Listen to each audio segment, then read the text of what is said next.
Alors, on a eu du changement dans les dynamiques, puisque donc je vous avais fait une vidéo sur des couples qui se forment ici.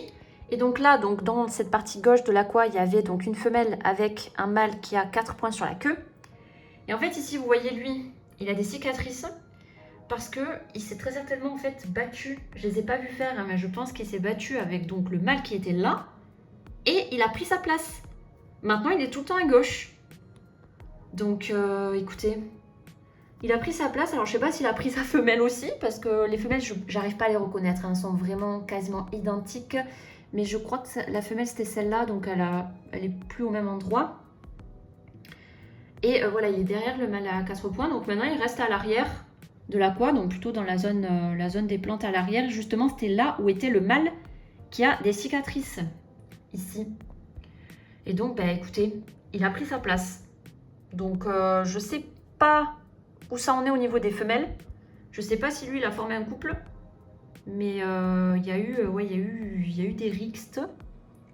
Voilà, sinon après le reste du temps, ça va bien. À droite, là-bas, il y a toujours le mâle avec les points en diagonale. Et sa femelle, d'ailleurs, tout à l'heure, j'ai essayé de filmer, mais je suis arrivée trop tard. Ils étaient en train de vibrer tous les deux là-bas, dans les plantes là-bas. Là, est-ce que je peux le voir, ce mâle? Oui, il est ici. Donc ce mâle en question, donc lui il va bien, il est toujours avec sa femelle. Et donc bah, lui là-bas, il a cédé sa place. Hein. Il a cédé sa place, il est plus dominant. Maintenant c'est lui. Donc voilà, alors il a des petites cicatrices hein, sur le nez. Je sais pas comment il s'est fait ça, en fait je sais même pas s'il s'est fait ça en se battant avec lui. Je sais pas du tout avec qui il s'est battu, mais en tout cas il s'est battu hein, pour se faire ça. Mais sinon il va bien, ça cicatrise bien, il n'y a pas de problème. Mais ouais, là, c'est le seul qui a des blessures comme ça. Hein. Tous les autres, ça va. Donc, je sais pas avec qui il s'est battu parce que s'il a des blessures comme ça, bah, normalement, celui avec qui il s'est battu serait aussi un petit peu amoché, mais pas du tout. Je pense que c'est lui quand même celui avec qui il s'est battu parce que, comme par hasard, j'arrive, je vois que lui a des cicatrices, il est passé en premier plan ici à gauche, exactement là où il y avait lui avant. Et lui, il est là-bas et il vient plus en premier plan. Donc écoutez, voilà, je sais pas. Je sais pas trop où ils en sont au niveau de la hiérarchie, mais il y a eu un changement de hiérarchie, ça c'est sûr. Donc, entre ce mâle-là et le mâle là-bas. Mais du coup, ce mâle, j'ai l'impression que c'est quand même un peu un casse-cou.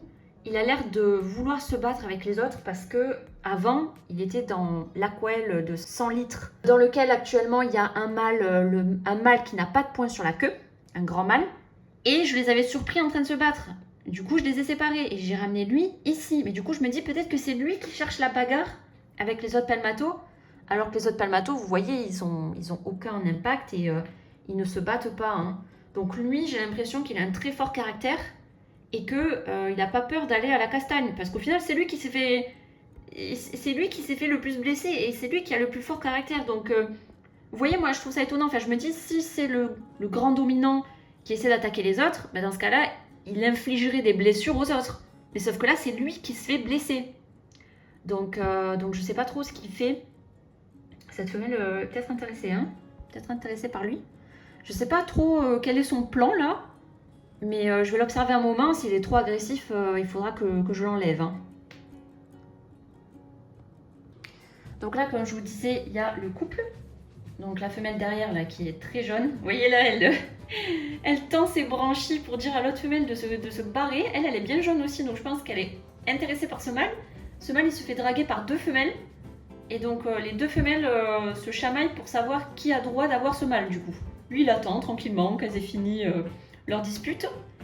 Et puisque du coup, c'est celle-là, hein, là, que j'ai vu tout à l'heure tressaillir, là, vibrer devant le mâle. Le mâle qui est en train de partir faire sa vie, là, tranquille. Et donc les deux, là, j'ai l'impression qu'elles sont intéressées, maintenant il y en a trois, là. Elles sont intéressées par ce mâle. Puis il y en a même 4 maintenant. Les 4, là, regardez-moi ça, là. Elles essaient toutes de s'impressionner, elles sont toutes gonflées. Et les mâles à côté, ils les regardent, ils s'en fichent. Donc lui, là, il a ces trois madames, là. Alors, il y en a 4 même. Regardez-moi ça. Le don Juan, là. Vous battez pas les filles, hein. Il y en a pour tout le monde. Hein. Il y a d'autres mâles hein, là-bas, hein, si vous voulez. Hein.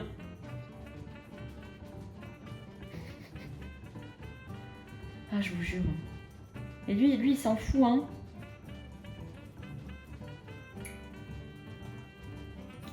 Là, vous voyez, j'arrive plus trop à les reconnaître. Alors, je crois que c'est celle qui recule là et qui est face au mâle qui est avec le mâle. Et vous voyez, le mâle, il regarde ce qui se passe et il chasse pas les autres. Que normalement, quand ils sont en couple bien formé, le mâle il va chasser les autres femelles qui ne sont pas sa femelle attitrée, quoi. Là, il s'en fout, mais totalement. Hein. Donc, je sais pas si il s'est lié à une femelle encore. Dans le sens où il les laisse venir à lui et tout, mais il n'a pas fait un choix, parce que s'il avait fait un choix, il les chasserait. Hein. Donc je pense qu'il en profite pour se laisser draguer et voir ce que ça va donner, voir s'il y a une gagnante qui va rester là. Et peut-être que c'est celle-là qui va choisir. Parce que là, là il s'en fout totalement. Hein. Et... elles sont tellement similaires que j'ai trop de mal à les reconnaître. Donc, sachant qu'un jour elles sont très jeunes, le lendemain elles sont plus ternes, et puis c'est une autre qui est très jeune, donc c'est vraiment difficile de les différencier. Mais je crois que c'était bien celle-là qui vibrait avec le mâle tout à l'heure. Et donc voilà, les gouramis. Eux, ils sont là-haut, ils sont tout le temps là-haut tranquillement. Ils ont juste à baisser les yeux pour assister au spectacle de drague interminable des pelmatos, là. Mais en tout cas, les pelmatos n'embêtent pas les gouramis. Hein. Ils sont tranquilles, ils n'embêtent pas l'ancistrus. Hein. Ils s'embêtent que entre eux, en fait. Hein. Là, ils sont en pleine réflexion. Donc moi, mon plan, c'est de voir s'il y a des couples qui se forment pour ensuite donner les couples qui sont formés et garder également un ou deux couples ici. Sauf que, on dirait qu'ils changent de femelle pour l'instant, comme ils changent de chaussettes. Du coup, je sais pas comment je peux définir des couples. Parce qu'en plus, comme je vous ai dit, là à gauche, il y a celui-là qui a pris la place de l'ancien. L'ancien qui est maintenant là-bas au fond, qui est prostré, parce que je pense qu'il a vraiment mal pris sa défaite. Pourtant, comme je vous l'ai dit, c'est étonnant, il n'est pas du tout blessé. Hein. Ça devrait être l'inverse, ça devrait être lui qui s'est fait attaquer le nez, là. Qui d'ailleurs elle vient de vibrer comme une tarée, elle, qui devrait être à l'arrière, prostrée, mais c'est pas le cas. Donc ouais, je suis un peu dubitative. Je pense qu'il faudra que j'en sorte au pif, hein, parce que là, bon lui il a l'air d'être très apprécié par les demoiselles, hein. Et ouais, peut-être que je donnerai du coup les mâles qui sont neutres en fait, qui sont là. Ils se promènent, ils embêtent personne. Ils sont plus petits, ils sont plus calmes. Et les grands dominants, je les garde, je sais pas encore.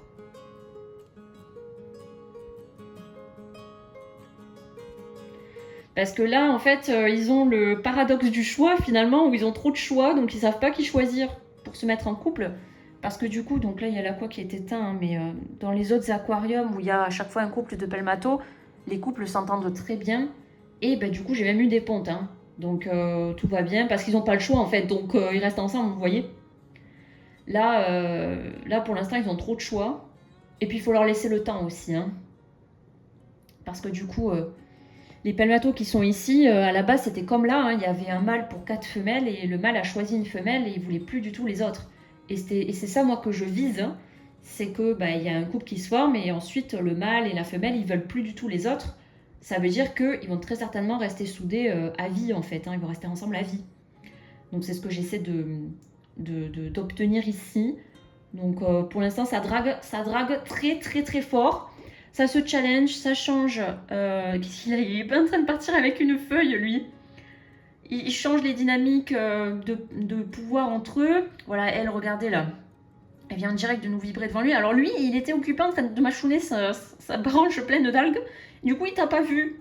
Il t'a pas vu bouger dans tous les sens. Mais vous voyez, elle le veut. Là, elle le veut. En fait, ici, dans cet aqua, c'est les femelles qui choisissent. Hein. Elles poursuivent un mâle, elles le stalk. Elle vibre devant lui. Elle lui montre, je t'ai choisi. Et lui, il doit un peu faire avec, en fait, vous voyez. Parce que les mâles ne montre en fait pas vraiment d'intérêt pour les femelles, on va dire. Par contre, les femelles, elles ont le feu au cul, hein, parce que elles viennent devant les mâles, elles vibrent, elles s'intimident entre elles pour signifier. Regardez celle-là comme elle est flamboyante là.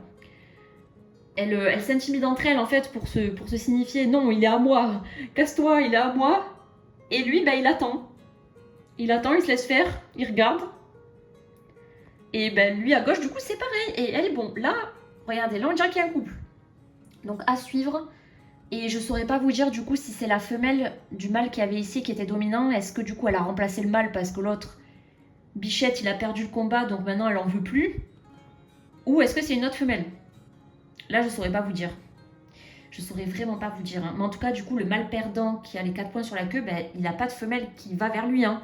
Les femelles ne sont pas intéressées par lui du coup parce que il n'est pas en posture de dominant. Donc c'est peut-être un système en fait où les femelles choisissent le plus dominant du groupe. Et donc c'est pour ça que lui avant, quand il était au fond, il n'avait aucune femelle qui allait le voir. Hein. Mais là, il s'est battu pour avoir cette place. Maintenant qu'il a cette place, il attire les femelles. Donc écoutez, j'ai appris une nouvelle chose. Ça a l'air de plus se jouer sur du coup le caractère et le côté dominant du mâle plutôt que sa taille ou ses couleurs, vous voyez.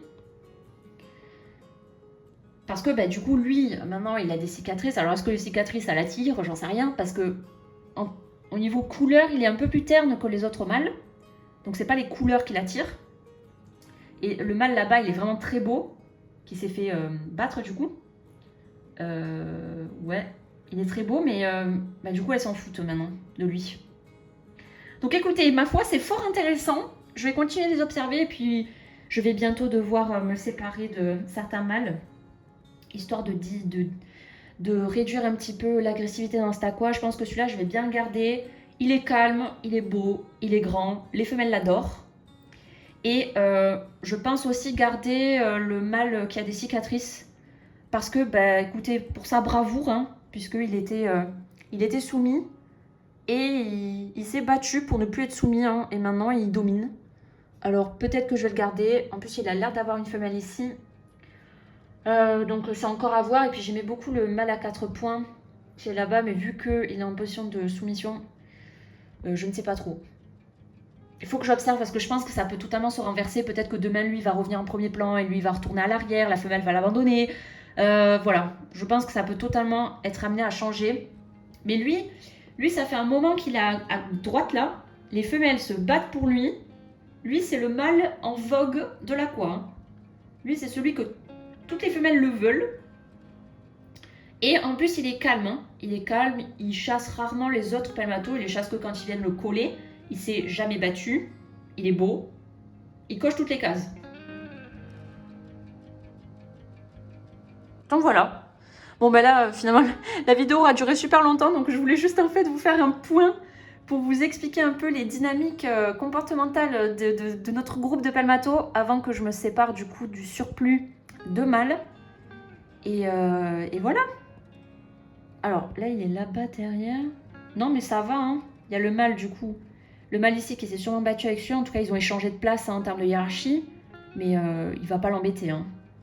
Il est là-bas dans son coin, personne va l'embêter là.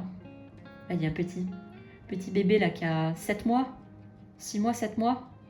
Je sais plus, 7 mois, ouais. Qui grandit tranquillement. Je sais pas encore si c'est un mâle ou une femelle. Donc bref, je m'égare. Donc vous aurez la suite dans un prochain épisode.